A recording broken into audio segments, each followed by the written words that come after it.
Alors ici, on est au domaine du Buc, donc c'est situé à 7 km d'Albi, à Marsac-sur-Tarn, dans une propriété de famille depuis 5 générations, donc depuis à peu près 1890. Ça fait 17 ans maintenant que j'exerce cette activité.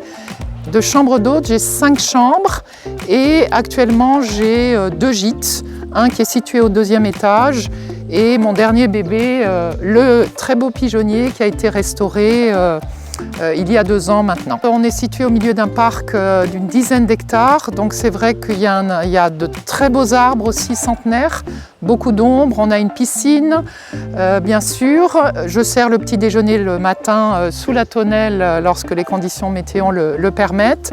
Ponctuellement, je sers également l'assiette du terroir lorsque les clients le demandent. Alors, le pigeonnier, c'est un bâtiment singulier parce que bon, vous savez qu'il y a énormément de pigeonniers dans le Tarn, hein. Il y en a 1700 et celui-ci, il est absolument unique. Il est unique dans le Tarn, il est unique en Occitanie en termes d'architecture. Et donc, il y a à peu près 4 ans, je me suis lancée dans cet énorme chantier. On a d'abord restauré la façade est, qui est la façade historique, dans laquelle j'ai aménagé un petit musée d'outils anciens, puisque mon père collectionnait les outils d'artisans. Et l'année suivante, on a construit un très très beau gîte pour 4 personnes, où là on propose une décoration très différente du château. On a du mobilier assez contemporain et surtout on a beaucoup travaillé sur les matières, la pierre, le bois, la faïence, la brique. Et le résultat est vraiment très très sympathique et très apprécié par les clients. Il y a des réservations, mais il y a encore de la place, aussi bien en chambre d'hôte que dans les 2 gîtes.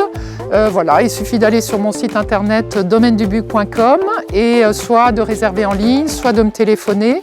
Les réseaux sociaux, ça me plaît beaucoup, hein. Ça me permet voilà, d'essayer de communiquer, mais de communiquer de manière un petit peu décalée. Je suis même présente sur TikTok, ça peut surprendre certains, mais en même temps, TikTok pour moi c'est aussi une source d'inspiration parce qu'il y a beaucoup de créativité et que ce soit sur TikTok, sur Instagram bien sûr, sur Facebook, on touche des cibles différentes, donc je pense que l'été sera chargé, mais il y a encore de la place à ce jour, donc pour ceux qui sont intéressés, n'hésitez pas.